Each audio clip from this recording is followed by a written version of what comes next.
هذه المرثية مقدمة من محمد عبد الله ومنصور عبد الله وصالح عبد الله وأسامة عبد الله، تعزية لأخوهم علي عبد الله الضبيبي بعد رحيل ابنها الحسن بن علي الضبيبي الذي توفاه الأجل في محافظة صعدة غريقا في بئر الذي يبلغ من العمر 5 سنوات من محافظة ريمة، رحمة الله تغشاه وأسكنه الله فسيح جناته. والقصيدة تحكي وتعبر بما فيها. أداء المنشد أبو شهاب مطر.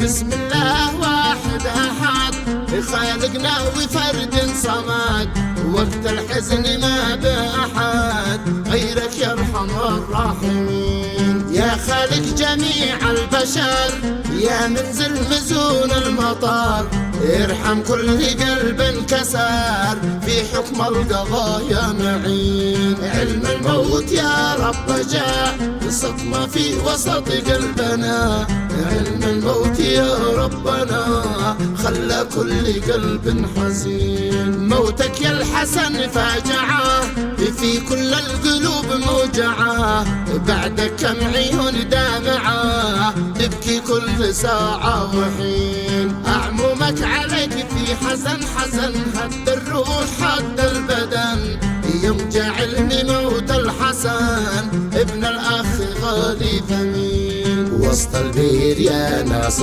طاح يقدر السماء يشراح، قالوا مات علينا وراح بعده كلنا زعلين. يا غبني توفى غريب وسط البير بيه عميق، موت كان قاسي وضيق يا قهري على ابن الضنين. أحيا الموت أحزنتنا شليت الحسن ابننا، بقدر الإله ربنا ربي أرحم الراحمين. حزن الأب بعد الولد ولد صدمة موجعة للأبد، فينا حزن ما هو بحد الأب وأخوته أجمعين. وأبوك يا الحسن كم زعل يوم قالوا قد ابنك رحل، ما عد له بدنيا محل والدمعات من كل عين. وامك من حزنها يوم قالوا غرق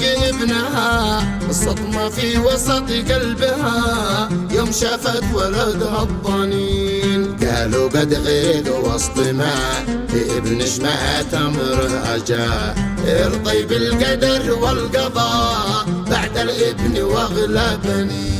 يا غبني ويا للأسف أسف دمع أمك وأبوك ما وقف، من وسط العيون كم ذرف بعدك يا حنيني حنين. يا غبني على أمك وأبوك المسرع في الحياة فارقوك، أصعب يوم حين ودعوك آخر يوم وانت كفين. يوم شافوك وسط الكفن رحمة الله أمك وأبوك شن شن، قالوا ابنهم اندفن واصبح وسط قبره دفين. وامك من حزنها بعدك قد حرق دمها، بعدك يا الحسن ابنها ما عاد ذاقت النوم عين. عظم يا إله أجرهم بعد الحزن ذي جالهم، في موت الحسن ابنهم واجعلهم من الصابرين. حزنك يا أخونا علي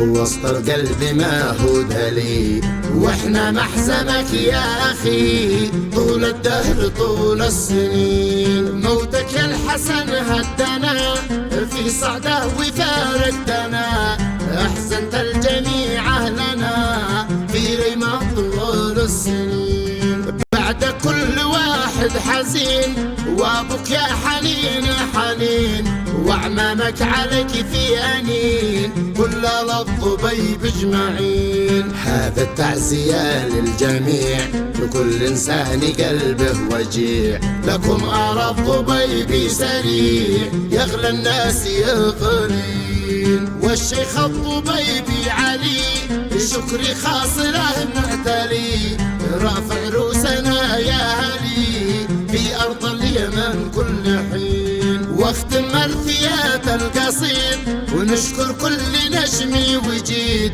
في صعدة وريمة أكيد ليهم جنبنا واقفين. والشكر الكبير يا بشر ذي عزة وجانا كبر واسانا بحكم القدر من كانوا لنا وافين. واختم بالصلاة والسلام على المختار سيد الأنام ما شنت سحاب الغمام طه خاتم المرسلين.